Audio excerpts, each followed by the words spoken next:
The first question is power loss can be considerably reduced while testing energy meter by. അതായത് energy meter പഠിക്കുമ്പോൾ നമ്മളവിടെ പഠിക്കുന്നവർ അല്ലെങ്കിൽ P S repeated ആയിട്ട് ചോദിക്കുന്ന ഒരു ക്വസ്റ്റൻ ആണ് ഏത് പവർ ലോസ്. അതായത് എനർജി മീറ്ററിനെ ടെസ്റ്റ് ചെയ്യുമ്പോൾ പവർ ലോസ് കുറയ്ക്കാൻ വേണ്ടിയിട്ട് നമ്മൾ എന്താണ് ചെയ്യുന്നത്? ഫാൻഡം ലോഡിംഗ് ആണ് നമ്മൾ ചെയ്യുന്നത് അല്ലേ. അങ്ങനെ ചെയ്യുമ്പോൾ നമുക്ക് എന്ത് പറ്റും? നമുക്ക് ആ ടെസ്റ്റ് എനർജി മീറ്ററിനെ ടെസ്റ്റ് ചെയ്യുമ്പോൾ നമുക്കതിലെ പവർ ലോസ് നമുക്ക് റെഡ്യൂസ് ചെയ്യാൻ പറ്റും. സോ നമ്മുടെ ആൻസർ ഏതായിരിക്കും? ഓപ്ഷൻ സി ആയിരിക്കും. ഓക്കെ.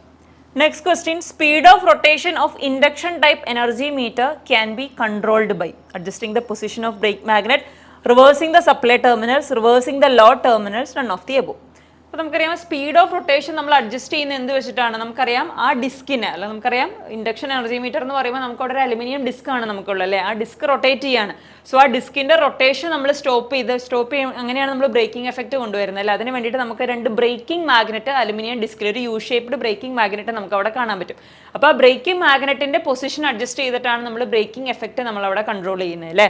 സോ എങ്ങനെയായിരിക്കും? Adjusting the position of brake magnet. അപ്പോൾ ആ ബ്രേക്കിംഗ് മാഗ്നറ്റ് നമ്മൾ കൂടുതൽ പുറത്തോട്ട് നമ്മൾ കുറച്ചും കൂടെ നമ്മൾ എന്താണ് പുറത്തോട്ട് പുഷ് ചെയ്ത് വെക്കുകയാണെങ്കിൽ നമുക്ക് ആ ബ്രേക്ക് അല്ലെങ്കിൽ നമ്മുടെ ബ്രേക്കിംഗ് എഫക്റ്റ് കുറയാണ് ചെയ്യുന്നത്. നമ്മൾ പുറത്തോട്ട്, അതായത് പുറത്തോട്ട് കൊണ്ടുവരുന്നതോറും ബ്രേക്കിംഗ് എഫക്റ്റ് കൂടും. നമ്മൾ അകത്തോട്ട് കൊണ്ടുവരുന്നതോറും അല്ലെങ്കിൽ അലുമിനിയം ഡിസ്കിന്റെ അടുത്തോട്ട് കൊണ്ടുവരുന്നതോറും എന്താണ് ചെയ്യുന്നത്? ബ്രേക്കിംഗ് എഫക്റ്റ് കുറയാണ് ചെയ്യുന്നത്. സോ അതിന്റെ പൊസിഷൻ അഡ്ജസ്റ്റ് ചെയ്തിട്ട് നമുക്ക് എന്താണ് ബ്രേക്കിംഗ് എഫക്റ്റ് നമുക്ക് അവിടെ കൺട്രോൾ ചെയ്യാൻ പറ്റും. സോ ഓപ്ഷൻ എ ആയിരിക്കും നമ്മുടെ കറക്റ്റ് ആൻസർ ആയിട്ട് വരുന്നത്. Okay. Next question, the aquadag coating in CRO is used to collect primary electrons, secondary emission electrons, both A and B, none of this. Aquada coating നമ്മൾ എന്താണ് use ചെയ്യുന്നത്? Secondary emission അല്ലേ. Secondary electron എമിഷനെ നമുക്ക് എന്താണ് നമുക്ക് collect ചെയ്യാൻ വേണ്ടിയിട്ടാണ് നമ്മൾ എന്താണ് ആ സ്ക്രീനിന്റെ സൈഡിൽ നമ്മൾ അക്വാഡ കോട്ടിംഗ് നമ്മൾ ചെയ്യുന്നത് അല്ലേ. Okay. Next question, the sweep generator of a CRO is used to produce. അതായത് നമ്മൾ CRO കൊടുക്കുമ്പോൾ നമുക്ക് രണ്ട് ടെർമിനൽസ് ഉണ്ടല്ലേ, അതായത് എക്സ് ടെർമിനലും വൈ ടെർമിനലും. അതിൽ എക്സ് ടെർമിനലിൽ നമ്മൾ എന്താണ് നമ്മളൊരു സ്വീപ്പ് ജനറേറ്ററിന്റെ ഔട്ട്പുട്ട് ആയിരിക്കും നമ്മളതിനെ നോർമൽ മോഡ് അല്ലെ ഒരു സ്വീപ്പ് വോൾട്ടേജ് ആയിരിക്കും നമ്മൾ നോർമൽ മോഡിനകത്ത് നമ്മൾ കൊടുക്കുന്നത് അല്ലേ. അപ്പോൾ ആ സ്വീപ്പ് വോൾട്ടേജ് എന്തിനാണ്? നമുക്കൊരു പ്രോപ്പർ ടൈം ബേസ് പ്രൊവൈഡ് ചെയ്യാൻ വേണ്ടിയിട്ടാണ് നമ്മൾ ചെയ്യുന്നത് അല്ലേ. ടൈം ബേസ് എന്ന് പറയുമ്പോൾ എന്താണ്? അതായത് ആ സോടൂത്ത് വോൾട്ടേജ് എന്ന് പറയുന്നത് എന്താണ്?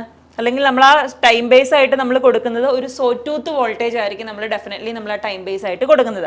അപ്പോൾ ഇവിടെ ആൻസർ നോക്കുമ്പോൾ ഓപ്ഷൻ എയിലും ഓപ്ഷൻ ഡിയിലുമാണ് നമുക്ക് സോടൂത്ത് വോൾട്ടേജ് നമ്മൾ കാണുന്നത്. ആ സോടൂത്ത് വോൾട്ടേജ് എവിടെയായിരിക്കും? നമുക്ക് ടൈം ബേസ് ആണ് നമുക്ക് കിട്ടേണ്ടത് അല്ലേ. അല്ലെങ്കിൽ നമ്മൾ ആ സ്പോട്ടിനെ എവിടെയാണ് നമ്മൾ ലെഫ്റ്റ് ടു റൈറ്റ് മൂവ് ചെയ്യുകയാണ് വേണ്ടത്. സോ നമ്മൾ കൊടുക്കേണ്ടത് എവിടെയായിരിക്കും?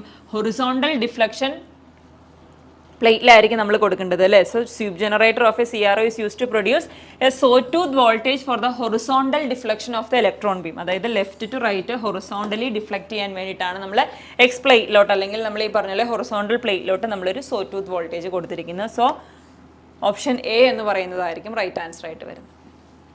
Okay. Next question, a moving coil ammeter has a uniform scale with 100 divisions and gives full scale reading of 10 ampere. The instrument can read up to 1/5 of a scale division with a fair degree of certainty. Determine the resolution of the instrument in amperes. നമ്മളോട് calculate ചെയ്യാൻ പറഞ്ഞിരിക്കുന്നത് resolution ആണ്. ഒരു ഇൻസ്ട്രുമെന്റിന്റെ resolution എന്ന് പറഞ്ഞാൽ എന്താണ്? അതിന് measure ചെയ്യാൻ പറ്റുന്ന ഏറ്റവും ലീസ്റ്റ് വാല്യൂ, അതിനെയാണ് നമ്മൾ എന്തെന്ന് പറയുന്നത്? റെസൊല്യൂഷൻ എന്ന് നമ്മൾ പറയുന്നത്. അപ്പോൾ ഇവിടെ നമുക്ക് തന്നിരിക്കുന്ന അമ്മീറ്റർ എന്ന് പറയുമ്പോൾ അതിനകത്ത് 100 ഡിവിഷൻ ഉണ്ട്. അതുപോലെ തന്നെ അതിന്റെ ഫുൾ സ്കെയിൽ റീഡിംഗ് എന്ന് പറയുന്നത് 10 ആംപിയർ ആണ് അല്ലേ. സോ 100 ഡിവിഷൻ എന്ന് പറയുന്നത് ദാറ്റ് കറസ്പോണ്ട്സ് ടു 10 ആംപിയർ ആണല്ലോ. അപ്പോൾ നമുക്ക് ഒരു ഡിവിഷൻ എന്ന് പറയുന്നത് എത്രയായിരിക്കും? 1 division corresponds to 10 divided by 100 അല്ലേ. ദാറ്റ് ഈസ് 0.1 ആംപിയർ ആയിരിക്കും ഒരു ഡിവിഷൻ കാണിക്കുന്ന വാല്യൂ എന്ന് പറയുന്നത്.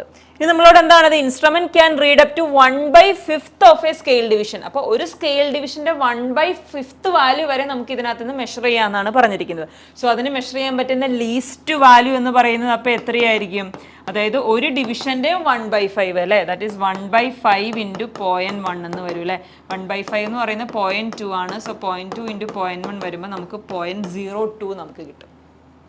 സോ നമ്മുടെ ആൻസർ എന്ന് പറയുന്നത് ഏതായിരിക്കും? ഓപ്ഷൻ സി ആയിരിക്കും, 0.02 ആംപിയർ. അപ്പോൾ റെസൊല്യൂഷൻ എന്ന് പറഞ്ഞു കഴിഞ്ഞാൽ നമ്മൾ ലീസ്റ്റ് വാല്യൂ ആണ് നമ്മൾ അറിഞ്ഞിരിക്കുന്നത്. ആ ലീസ്റ്റ് വാല്യൂ എന്ന് പറയുന്നത് ഒരു ഡിവിഷൻ മെഷർ ചെയ്യാൻ പറ്റുന്നത് 0.1 ആംപിയർ ആണ്. ഇനി ഓരോ ഡിവിഷനെയും വീണ്ടും നമ്മൾ സബ് ഡിവൈഡ് ചെയ്തിട്ടുണ്ട് അല്ലേ.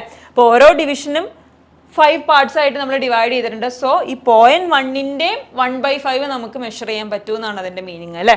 സോ അതിൻ്റെ 1/5 എടുക്കുമ്പോൾ നമുക്ക് 0.02 ആംപിയർ അത്ര ലോ വാല്യൂ ഓഫ് കറണ്ട് വരെ നമുക്ക് ഈ ഇൻസ്ട്രുമെന്റ് വെച്ചിട്ട് നമുക്ക് മെഷർ ചെയ്യാം. സോ അതിൻ്റെ റെസൊല്യൂഷൻ എന്ന് പറയുന്നത് 0.02 ആംപിയർ ആയിരിക്കും.